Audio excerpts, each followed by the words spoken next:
வணக்கம், இது கொடூர குக்கிங் எபிசோட் 6. என்னடா அது மறுபடியும் முதல்ல இருந்தா அப்படின்னு யோசிக்கிறீங்களா? இந்த டைம் வந்து நம்ம க்ரீமில் எப்படி ஐஸ்கிரீம் செய்கிறதுன்னு பார்க்க போகிறோம். அண்ட் அந்த க்ரீமை எப்படி செய்கிறதுங்கிறத பார்க்கலாம்.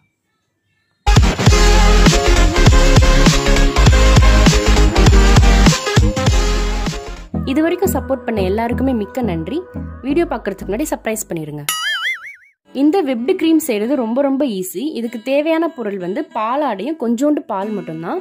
இந்த பாலாடை வந்து நீங்கள் டெய்லி காய்ச்சிற பால் இருந்து கொஞ்சம் கொஞ்சமாக கலெக்ட் பண்ணி எடுத்து நீங்கள் ஃப்ரிட்ஜுக்குள்ளே வச்சுக்கலாம். இந்த பாலாடை வந்து எங்கள் அம்மா நெய் செய்கிறதுக்காக கலெக்ட் பண்ணி வச்சுருந்தாங்க. அதை நான் ஆட்டையை போட்டுட்டேன். இது பார்க்கவே அப்படியே க்ரீம் மாதிரி இல்லைன்னு தான் நானும் சொன்னேன். இப்போ இந்த பாலாடையை நம்ம மிக்சியில் போட்டுட்டு வெறும் பாலாடையை மட்டும் அடித்தோன்னா அது அடிப்படாது. அதனால் வந்து நம்ம கொஞ்சமாக எவ்வளோ தண்ணி சேர்த்துக்கிட்டா அது அடிக்குமோ அந்த அளவுக்கு பால் ஊற்றிட்டு மிக்ஸ் பண்ணி எடுத்தோன்னா க்ரீம் ரெடி ஆயிரும். இப்போ நம்மளுக்கு க்ரீம் ரெடி ஆயிடுச்சு. இதை நீங்கள் ரொம்ப அடிச்சிங்கன்னா மயோனஸ் மாதிரி ஆகிடும். அதனால் லைட்டாக மட்டும் அடித்து க்ரீம் மாதிரி வர அளவுக்கு பண்ணிக்கோங்க. இப்போ இந்த க்ரீமில் ஐஸ்கிரீம் எப்படி செய்கிறதுங்கிறது பார்க்கலாம். இப்போ இந்த க்ரீம்லேயே நம்ம சுகர் ஆட் பண்ணிக்கிட்டோம். சுகர் உங்களுக்கு தேவையான அளவு தான், நீங்கள் எவ்வளோ போட்டுக்கணுமோ அவ்வளோ போட்டுக்கலாம். இப்போ நம்ம வெண்ணிலா ஐஸ்கிரீம் செய்ய போகிறதுனால அந்த ஜார்லேயே அப்படியே கொஞ்சோண்டு வெண்ணிலா எசன்ஸ் கலந்துக்கலாம். அடுத்தது வந்து கண்டென்ஸ்டு மில்க் சேர்க்கணும். நம்ம கிட்ட கண்டென்ஸ்டு மில்க் இல்லாததுனால பாலே சேர்த்துக்கலான் இருக்கோம்.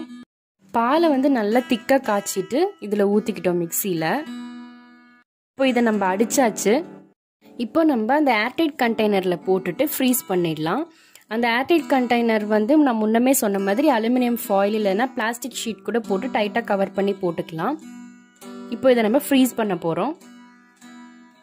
நம்ம விப்பிங் க்ரீமில் இந்த வாட்டி ஐஸ்கிரீம் செய்கிறதுனால நம்ம வந்து முன்னாடி மேங்கோ ஐஸ்கிரீம் செஞ்ச மாதிரி ஒரு டைமும் இந்த 3 ஹவர்ஸுக்கு ஒரு வாட்டி எடுத்து அடிக்க தேவையில்லை.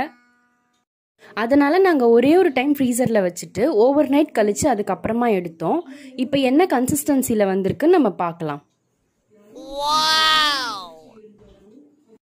இந்த வாட்டியாவது க்ரீமியாக வந்துடாதான்னு இருக்கிற எல்லா தெய்வத்தையும் வேண்டிக்கிட்டு ஸ்பூனை வச்சு எடுத்தா நல்ல க்ரீமியாக வந்துருந்துச்சு. சக்சஸ்! அடடா, என்ன அழகா எடுக்கிற அப்படின்னு நீங்கள் கேட்பீங்கன்னு எனக்கு தெரியும்.